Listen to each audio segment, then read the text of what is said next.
Hello, people. It's Christine and Asha. Hi. Hi, everybody. This is very exciting. So I feel like we haven't done this in a while because we took a break for July 4th, correct? That week? Yeah, absolutely. And as usual, I see your face pop up on my screen and I'm like, oh, I feel so much better. Anyway, I love that we do this. I don't know. Somehow feeling like we're just right here with people feels really great. So yeah, Yeah. I'm glad we're doing this summer. It's been fun.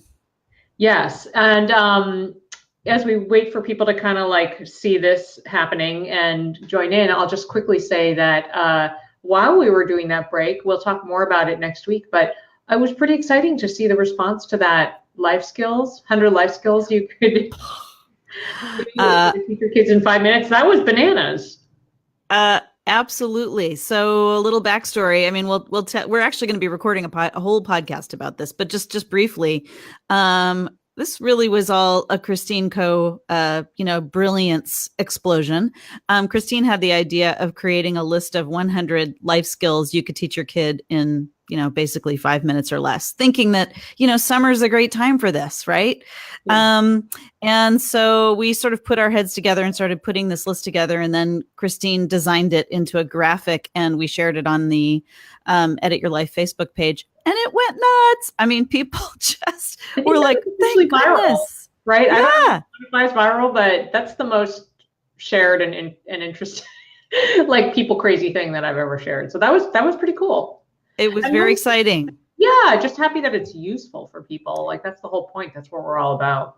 Yeah, no, I think that's the bottom line is not the, number, it really is about the fact that it really is useful and it's a great reminder. So anyway, like I said, we'll be talking about that in more detail in our upcoming podcast episode. Yay. Yeah. Next week. But meanwhile, we're on this every other week schedule, yet our inbox continues to fill up.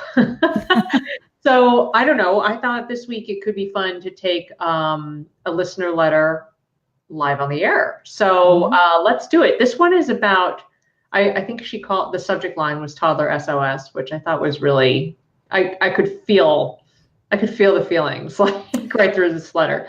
So I'm going to just read an excerpt from the letter and then we will tackle it. Are you good? Are you ready, Asha? I'm so ready. It just brought me right back. I'm actually really excited to talk about this. Yeah, for sure. Okay, so the letter goes, this excerpt. I have two toddler girls, Amelia, 3, and Julia, 4.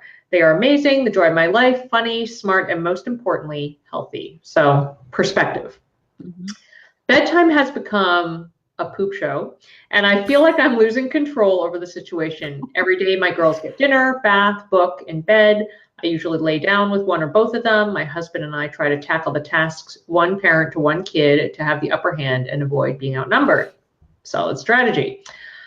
Bedtime has become such a struggle. Julia is very energetic and it's very difficult to settle her down. Reading helps because she loves books, but getting her to settle down in order to read books takes forever. Okay, about an hour, but it feels like forever. She runs, jumps, says funny words, giggles, truly happy child. But as much as I try to get her to listen to me, she just continues to do whatever she's doing, like I'm not even there. When she calms down and we talk, I ask her to listen to what mommy and daddy tell her to do. She says she tries, but quote,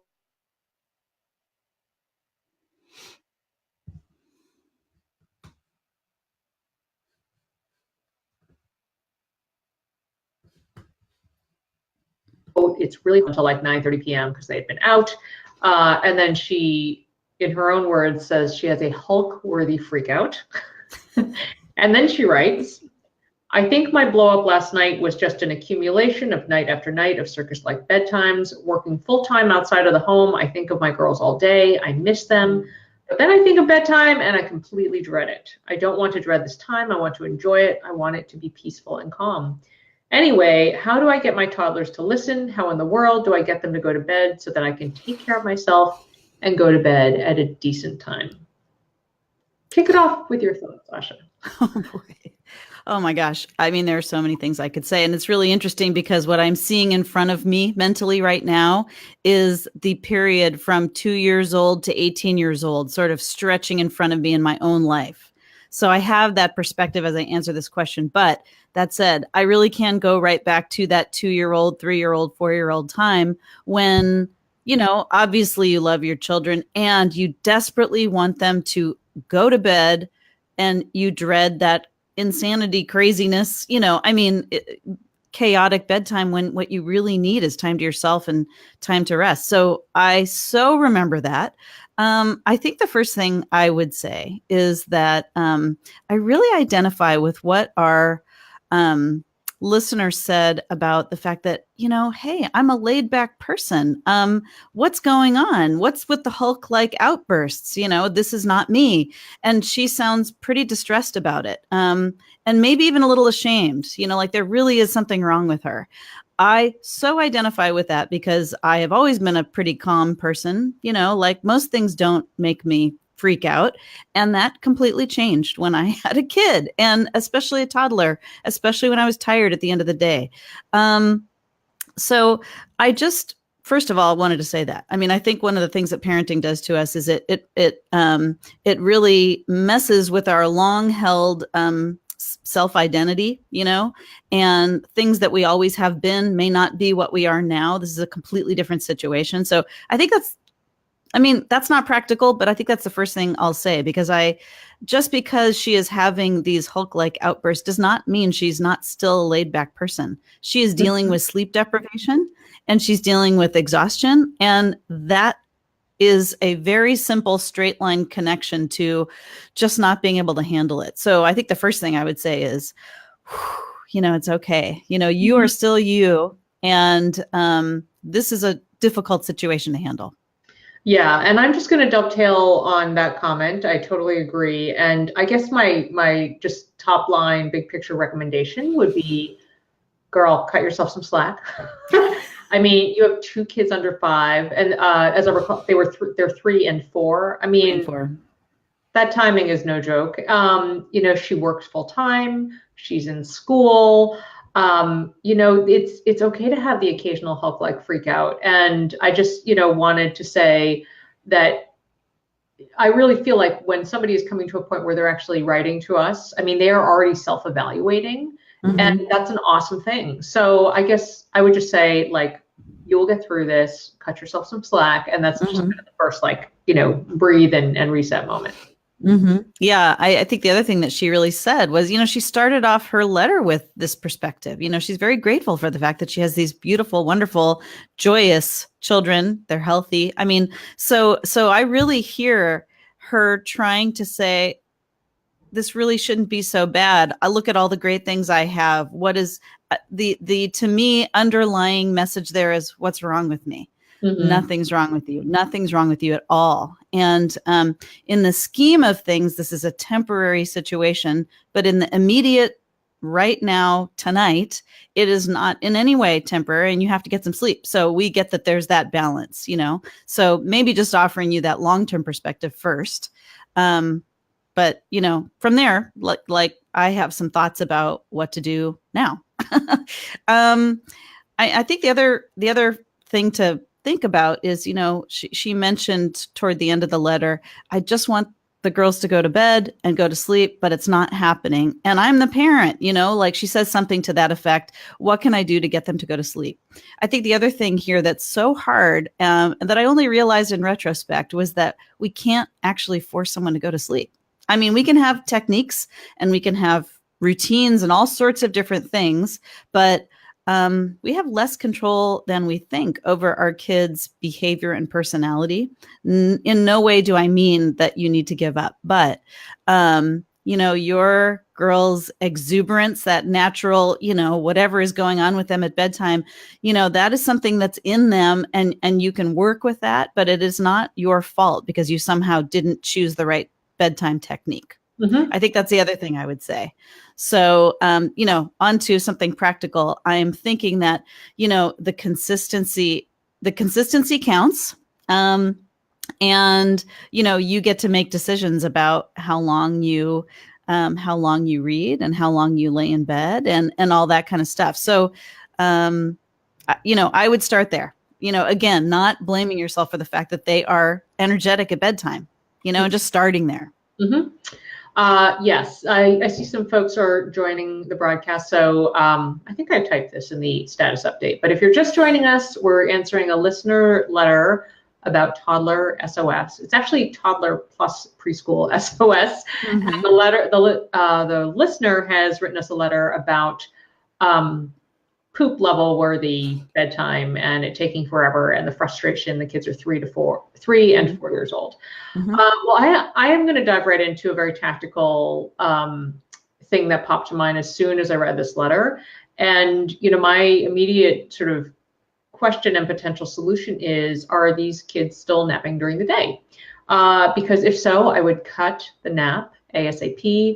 It's like the biggest irony or challenge in parenting is like you desperately need nap time. Like you as a parent need the time to recharge. But I have found repeatedly, with my kids, seeing other kids, whatever, if they're really having that much trouble winding down and they're still napping, like usually you just need them to be really, really tired. And with both Laurel and Vi, I found as soon as we cut the nap, and they weren't sort of like great daytime sleepers anyway, so it wasn't like the hugest sacrifice. They were never the kids who slept for like 3 hours in the middle of the day and still went to sleep at 7. Like that never happened to us.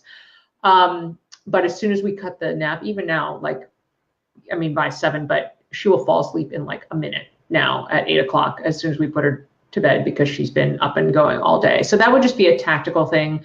3 and 4, I can imagine, even if they're at a daycare, I'm sure they're still encouraging them to nap because that's how it was at our full-time daycare, and just ask them to get on board with you and have them do quiet time instead. Mm-hmm. Yep. Oh gosh, nap time. Oh yeah. A long time ago. I never had great nappers. So I just, sleep wasn't, it was a pretty haphazard thing in my house when my kids were younger.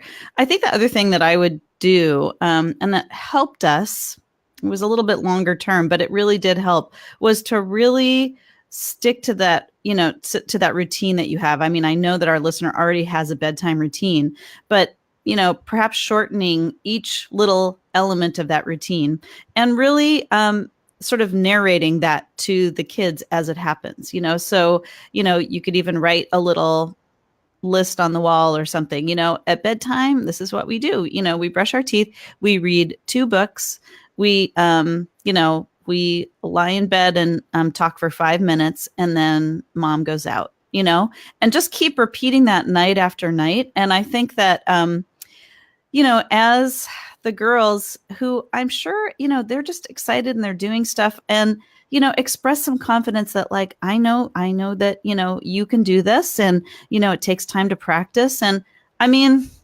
again, it's not a guarantee that they're going to do it, but if you just consistently do it every single night, this is what we do, then it's mommy's grown-up time, really get really clear about the fact that it's time for them to go to bed, and you have other things, there's grown-up time and there's bedtime, and those 2 things are separate. I think that also helps, because I don't think that's in any way clear to a 3 or 4-year-old. I mean, they just want you to be there. They just want to do what they do, and they don't have a sense that they are, I don't think they have any sense of how it sort of fits in with the rest of the time for the family. So that might help, just starting to talk about that. Mm-hmm. Yes, I agree. I just wanted to toss up a quick comment from Kristen. She sends hugs and solidarity to the person who wrote us this letter from a fellow toddler wrangler. Yeah, Kristen, you're a rock star, 2.5 years old. It's awesome. Also not easy. I have one quick comment that when you were talking came to mind, which is that I think one of the probably one of the struggles here for this listener too, and for any parents who've been in this scenario, and I have, so that's why it jumped in my mind. But I think when you are working full time, so presumably these girls are in a daycare situation, so they're apart all day, working full time. You have like a million pangs of guilt about the fact that really you're seeing your kids for a couple hours and then they're going to sleep. I mean, I wrestled with that a lot. It was really hard. So I think if that is part of the equation and that's part of what you're feeling, if there are any ways that you can, because right now there's such a tendency, you like get home, you have dinner, you look at your phone, even though, during that window, stow the phone, just do what you can to be just present and with them in those couple hours. And, they'll feel that. And that's a really good thing. So I just wanted to mention that because I know I struggled a lot with that when the kids were in daycare. Mm-hmm, mm-hmm. Yeah, sure. ahead. And also struggling with the idea that, you've been at work wanting to be with them and you're excited to see them. And at the same time, you dread this whole, bedtime routine when you're exhausted. I mean, that is such a recipe for guilt. But yet it's such a real feeling. It's such a normal feeling. It's not that you don't want to be with them. It's that you desperately need to rest. And so, again, I think that could be getting in the way and complicating just the feelings around this. Mm-hmm, mm-hmm. I had one other practical tip, or I guess I have two. Actually, one's more practical and kid focused, but I just wanted to encourage like giving kids some agency in the decision making. I mean, we all know that like kids love control. They want to make decisions. They want to be involved in some way. And, I wouldn't make it totally open-ended, but if you think about what the components of bedtime routine are, and as Asha suggested earlier, just like shortening each of those things a little bit. But, I think it would be good to enlist them while all also being very honest and saying, I would love for your help thinking about ways to make bedtime a little more calm and a little more smooth. Mom's having a hard time with like how not relaxing it is. And so like, let's think of this together, and then give them some, maybe they could pick the order of the sequence of events or something, whatever it is. But just, I think when you get them involved in some of that process, I think that can help them feel a little bit more like, okay, I'm in this with you. I think that's a great idea, with limited expectations, given how young they are, but just even beginning that conversation is so powerful, even at that age. Here's actually a really practical tip, and it just popped into my head. It was a parent hack from years ago. Gosh, I wish I could remember all of the details. I'm gonna have to look it up, and I will link up this parent hack if I can find it in the not the show notes, but in the comments of this video. If you take those light timers that turn on and off lights, somebody suggested hooking one of the little bedroom lamps to a light timer, and that acted as a physical sort of signal for bedtime. You can do the same thing with the kitchen timer, but I think there's actually something really meaningful about doing it with a light. So the light is on, and then when the light clicks off, it's time for mom to go, and it's bedtime, and it's sleep time, and it's quiet time. So whatever the bedtime is, you can set the timer on this lamp to, turn off the lamp at, say 10 minutes later or 15 minutes later, whatever it is. But having, again, those very consistent physical signals that are outside of you, that are not you saying, okay, it's time, if, in your head, what time it is. Again, that's sort of a random concept for kids who aren't telling time. I mean, or thinking about 15 minutes, 20 minutes. That way the light turns off. They say, oh yeah, it's bedtime. Now, again, probably not going to do anything immediately, but that could be a really consistent visual signal. Mm-hmm, mm-hmm. I love that idea. Lights out. Lights out. Literally happening. Yeah. Right. I mean, that's the great thing about books too. They have a finite amount of time that you're doing it. We're going to read 2 books, and when the second book is over, it's obvious that it's over. So again, those concrete ways to make time something real and physical and actually in the world, not just this idea, really, I think, helps with kids. Mm-hmm. That's actually one of my favorite things about Vi knowing how to tell time now. Like, she's really into the analog clock. She's actually asked us for more analog clocks around the house. But it's all very concrete now. Yeah. No, isn't that funny? And you have to remember that. You know what? Now I remember. Let me just say this. You can actually hook a timer to one of those little night lights, and then people use the same idea to, some of the night lights plug right in, but you can plug it in. And some people use that actually as a way to let kids know when it's time to get out of bed too. Like the light turns on and it's okay to get up on the weekend and walk around. But before the light turns on, you got to stay in your room and play quietly or whatever if you wake up at 4 a.m. Yeah, some kids can do that, some kids can't. Love it.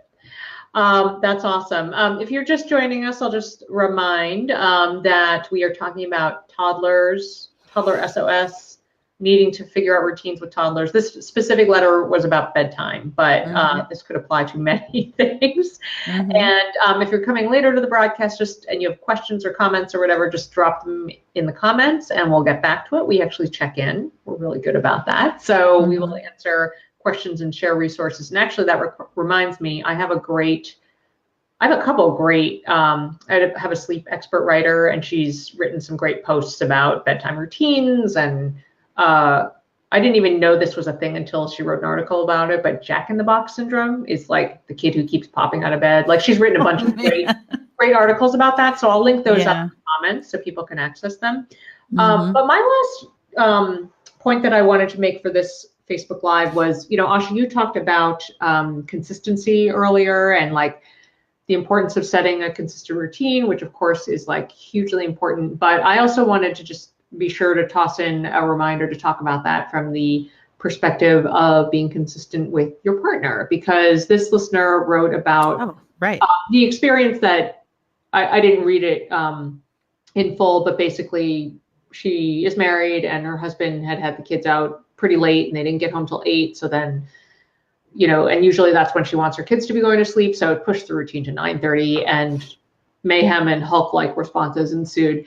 So, not every night is going to be perfect, but I think if you can just generally figure out what the schedule is and really be committed together to do it, that kind of consistency is like what will be, kids need that, and it's really good for them. And then I think they know if they don't have the parent who's going to budge and be pushed over, then they'll be like, okay, I'm just going to go to bed. So I would just encourage, do whatever you can to get on board if you're partnered, like to get on the same page about your process for the night. Yeah, and that's so important. And I think the other thing to mention is that she did talk about the fact that she and her husband, they do collaborate on bedtime. They sort of tag team, and that's really good. And but I do wonder, like, is there some way for one person to handle bedtime for both kids so that the other person can have a complete and total break? It may not even be possible. It may just like be impossible, but maybe it's not. Like, maybe that might work.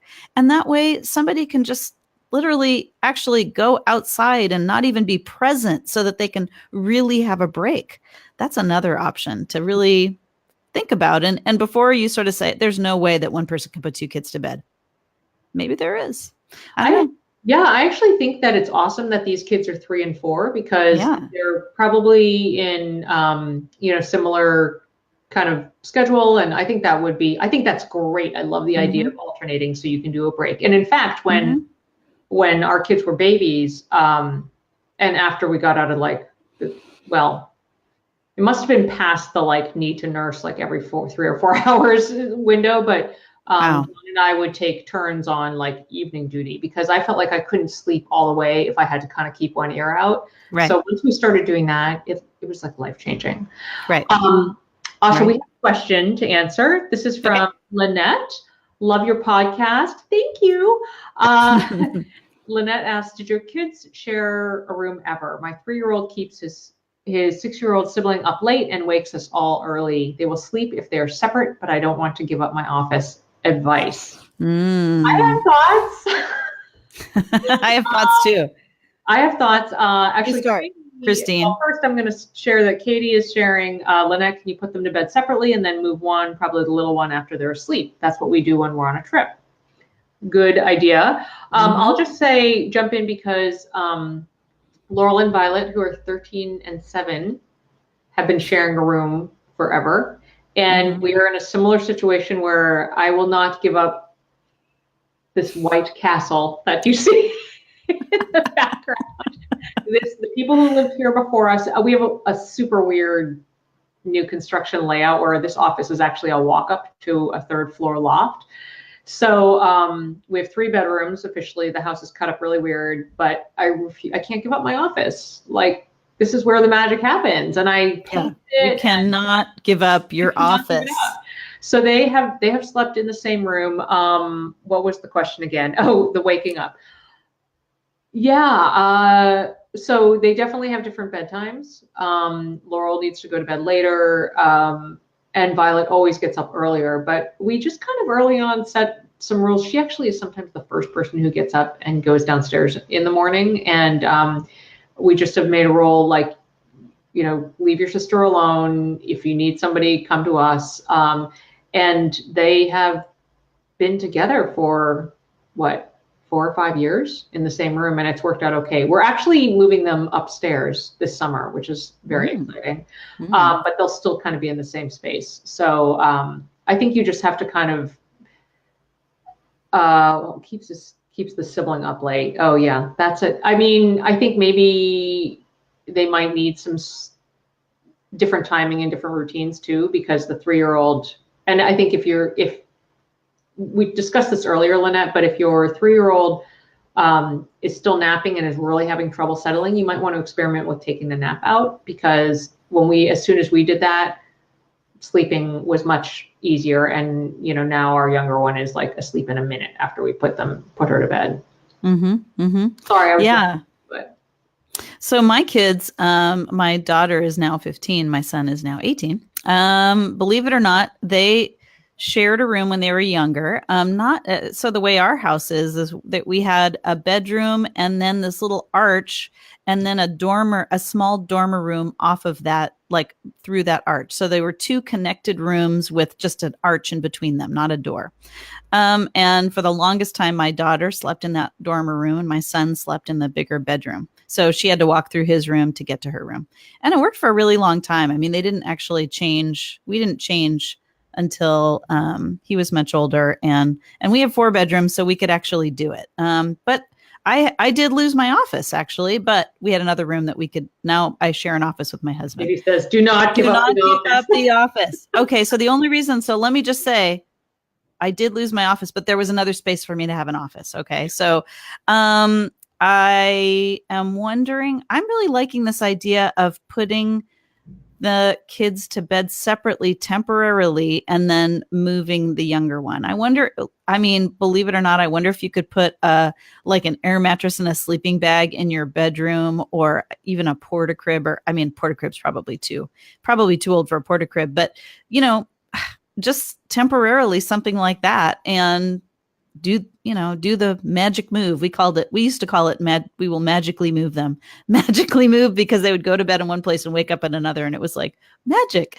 That's a short, obviously that's like a Band-Aid solution, but maybe that would get you through to what Christina's talking about, which is ultimately changing those routines a little bit in bedtimes, and then just sort of talking about the fact that they need some separate, the older one needs sleep and all that stuff. Yeah. And the good thing is, one of the great things, even with a 3-year-old, 4-year-old, like, you can have some really simple conversations with them to try to, to just say, your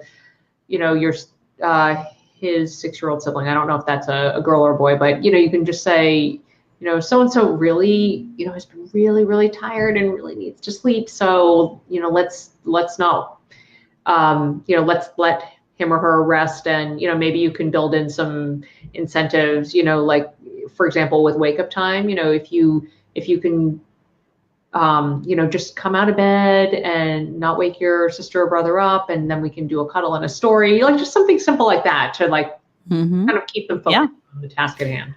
Another strange possibility, those little earplugs. I wonder if it's possible to give the older one little earplugs, just so that, obviously if the 3-year-old like shakes their sibling or, whatever, but if it's just sort of that shuffling around ambient noise, I wonder if just a little bit of, sort of noise dampening would help, or even a little temporary barrier, like a little screen, just so they can't see each other. Again, it could be temporary, but I wonder if just a little bit of that kind of physical change could help. Just brainstorming here off the top of my head.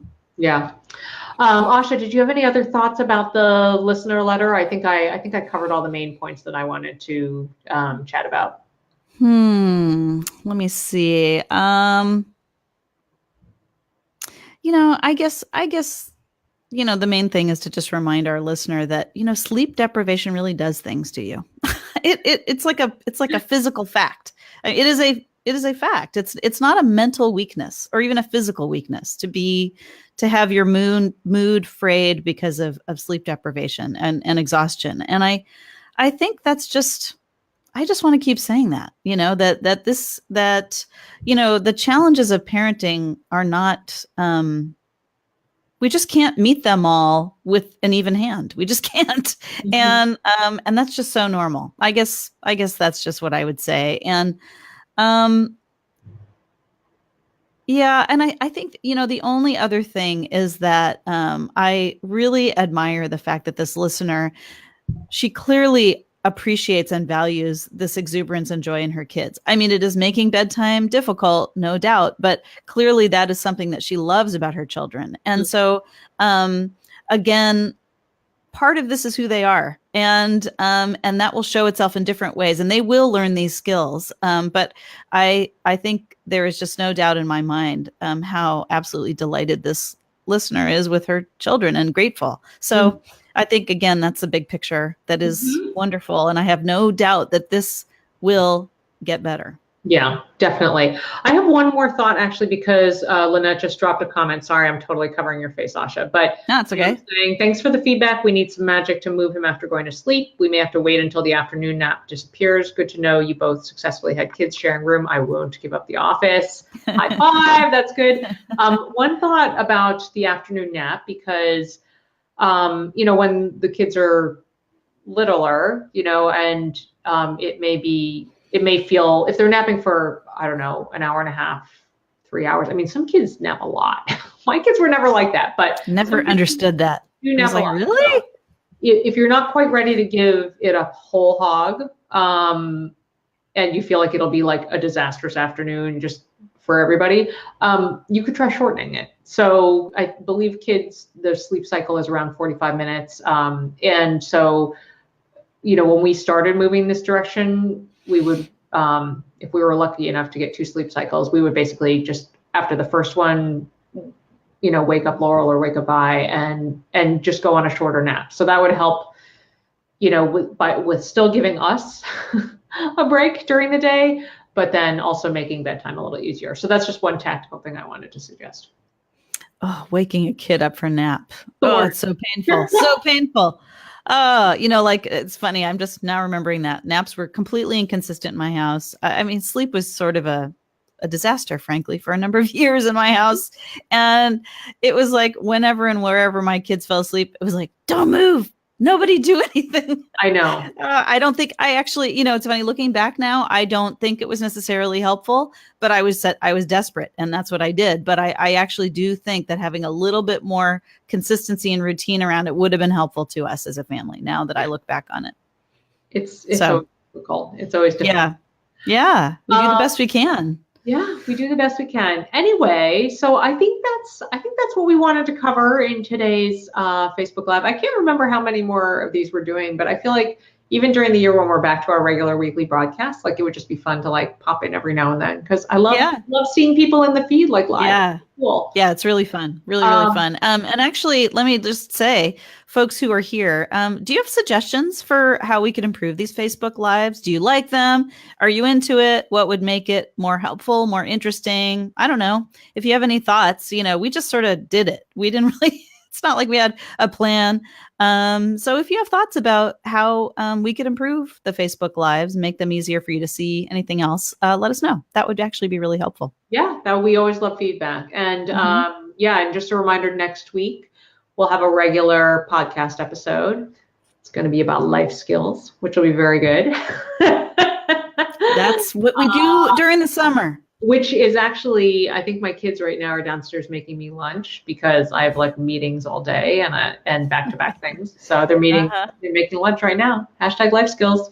All right. So Katie says, I kind of love this. It's fun to see your actual faces since your voices are so familiar. Yeah, I know. Today. Actually, I would come to this unshowered. I almost came to this wearing my new Love Wins hat, but I did shower. Can you see that my hair's probably still wet? I don't know. To me, that counts as groomed. If I've taken a shower, Oh, now I have an eyelash in my eye. I'm groomed. Sorry, guys. This is how I'm going to end our Facebook Live. No, anyway, I was just going to say, I kind of wish all of you who are watching, I wish there were little squares at the bottom of our, sort of like a Google Hangout. I wish there were little squares so we could see you guys, but alas, we cannot. But you could like sort of squint at the avatar, but yeah. Okay. Well, anyway, thank you guys for joining us. And if you were coming to this later and you have questions or comments, please drop them and we will check back later. And meanwhile, we will be in your ears next week. As weird as that sounds, right? I know, like, Scary. I'm just kidding. No, you guys love it. You know you do. No, seriously. Thank you for being here. This was really fun. All right. Bye, guys.